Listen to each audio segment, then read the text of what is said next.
Nagpunta kami ng Service Canada, nagpasama ako sa kapatid ko for biometric collection ulit. Part ng aking immigration process. Ito yung loob ng Service Canada. Tapos na, biometric. Napakabilis lang ng process. Wala pang 5 minutes, tapos na.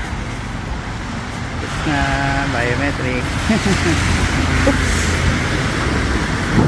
Balik na balik. What? Bagal lumakad. Takot madulas eh.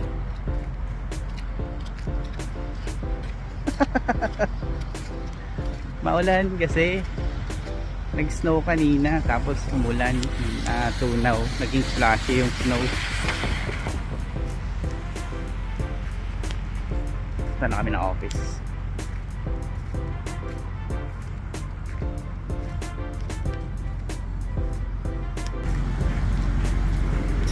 Ang Tagalog, layo pa rin. Ito rito, hindi uso ang payong. Suot ka lang ng raincoat. See you later.